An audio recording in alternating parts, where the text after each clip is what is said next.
This time it's learning to ride a pre-war motorcycle.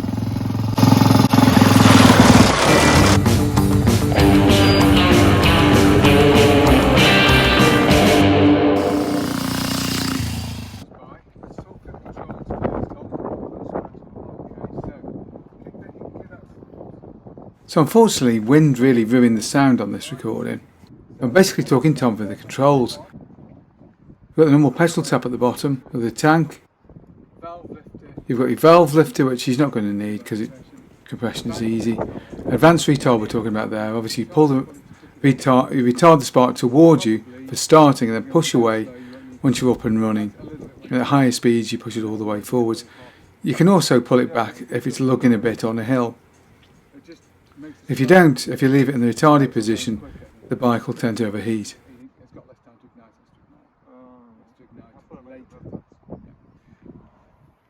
Obviously brakes in the normal position. That's a steering damper. Basically it just adds friction to the steering and makes it stiffer. On the other side of the bar you've got the choke, which is the short one, and then the throttle. On 1920s bikes you'll often find there's a separate air and fuel mixture control. This is a 1935 bike, so it's a more conventional carburettor. So you've just got the one throttle. The French in particular really did like this sort of lever. It's very good over bumpy ground because obviously, unlike on a twist grip, the throttle's not rolling off and on as you go over the bumps. It's very simple really. You find a nice position for it at tick over, which is usually just about parallel with the bar. And as you accelerate, you pull it towards you. It really is as easy as that. But you've got to find a nice position for changing gear. What you generally do is set the control up so it stalls out if you push it all the way forward. So you use the lever to control your tick over. So you have a slightly quickened tick over for pulling away if you like. You have the throttle just about on. Then you engage first gear. I'm showing you the lever there. You push the lever all the way forward. And then basically you pull away essentially using the clutch. You've got a nice amount of revs on. You pull away using the clutch once you've got it engaged. And then you can work your way through your gears. And then what you do is you go to the next gear. Is you push the lever more or less level with the bar again, so there's still a few RPMs on. Clutch in, change gear, and let the clutch off then, just to make sure you actually got into gear. There's a lot of feel with this. You don't sort of use a gate like a car gate. You can feel the thing going in. So if you're happy that the thing's actually gone into gear, and you can feel the resistance, feel the sort of engine braking, then you open the throttle again. So you don't sort of do on a modern bike where you drop the clutch like a jackhammer and open the throttle, because you may find you're not in any gear at all. So Tom's just getting ready to start the bike and pull away now, so I'm explaining to him to get a throttle and a reasonable amount, select first gear and then use the clutch to glide away gently.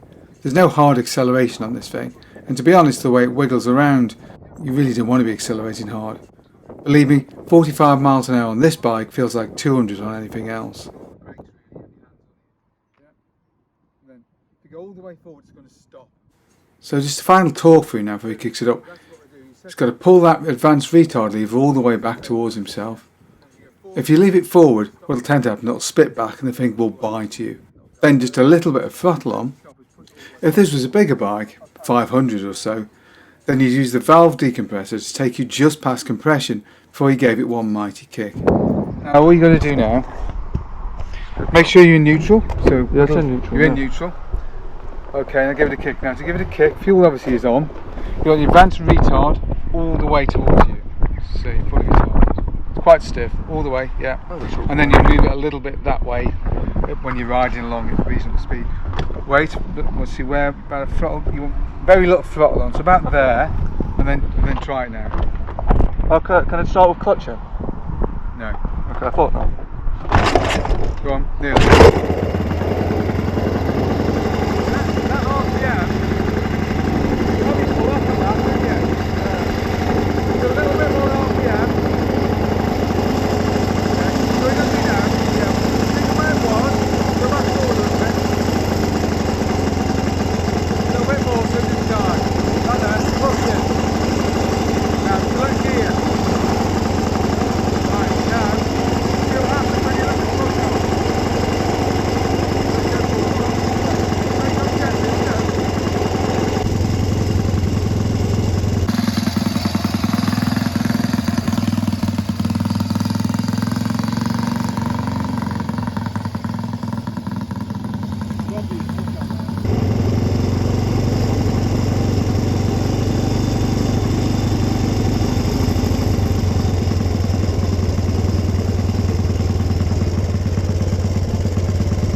Oh, What you got to do, Tom, when you take the ball, you do speedway, you stick your leg out.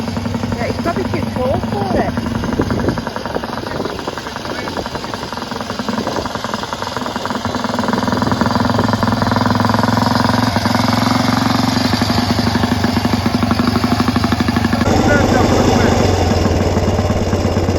When you turn, you've got to stick your knee out. You've got to stick your knee out a bit, alright? Right, good. Now you're going to pick up the citation in a second. All you got to do, slot the throttle back to that, push the throttle back to that position, push in, change gear, all the way forward, all the way, up to about here, it should be out to about here second, okay? Roughly, you should feel it go in, just feel for it. If it don't go in, take it in, then let the clutch off gently, and then see if it'll drive. About there, where that gap is, there, it should be here, right? Say it move. You'll just go to the gate or feel the gear. If you feel it go in, take it in, let the clutch off and see what happens. If you feel like it goes, then you know you're in gear, you can feel it slow down. Then open the throttle and see what happens. Okay? Let the gear change to adventure.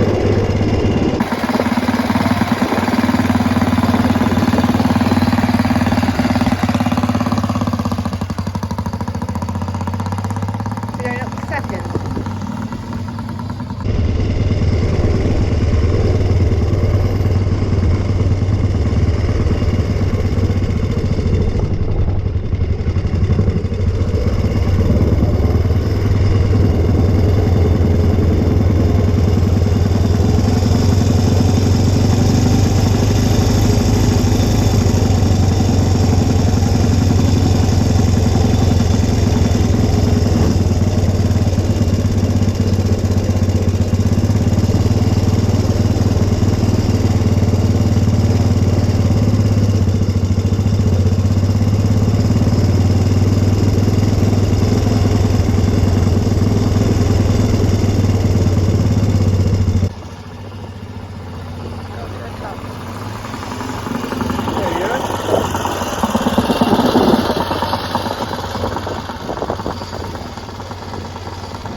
It's so low, it's very awkward to control it to pull away. What?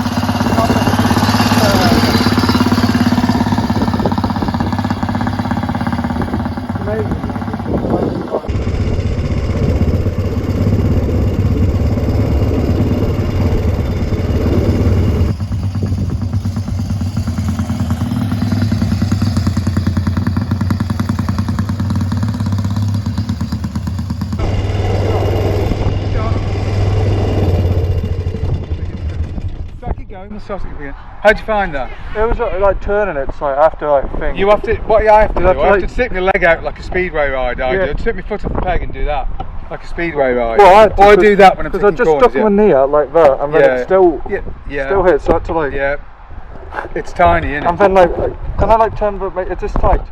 Yeah, that makes it. Might you find it's too stiff to do that, but you think it's wobbly? Yeah. That's welcome to the world of 1935. Oh, is that just what it's like? Yep. They're all like that. But a lot of it comes from, because you've got spring seats. The spring seat makes it feel really wobbly, and you feel your bum move, because a lot of the time around the bike you feel for your bum, don't you, what the road's doing. Was that okay for advanced retard? Yeah, well, it seems to be alright, doesn't it? Yeah. Can try and edge it forward a little bit more, see what happens. Just see what happens. Okay, do you want me to kick it and see what happens? Right the way retarded though, to always retard. Yeah, because it can kick back if you don't. And it'll bite you, and it will bite.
There's no doubt that when Tom first started on the bike he was really wobbly. 5 or 10 minutes later though, and he's cracking the thing around in top gear and going as quick as he could possibly go in the room that we got.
That interfered, yeah. It's I not, could hear it. I could tell, yeah. How did you find it then? yeah, it's not too bad, yeah. It's just now and again get intersected, like slip Right. out so to like have a Yeah, feel you around. just have to fiddle around to get it right, yeah. It takes it like But yeah, about if you notice, but I'm riding like, Yeah. not riding like a normal person, riding like, I've got my like knees up. Yeah, you do have to really. But yeah, because before I was like just, when I was like tripping up, I was just riding and then putting my knees up, so it was a bit like... Right, should we get back then? Yeah. Have you enjoyed it? Really have, yeah. You've done well, but I wouldn't wear your Ducati top because you look a bit... No, he looks fine. He'd have been boiling hot, I think, if he weren't even out, wouldn't he? It's running right now, isn't it? Doing quite nicely. So it was the plugs, wasn't it? Yeah, The it's plug good maybe, fun. probably just needed to clear everything out, you know, blow all the soot out.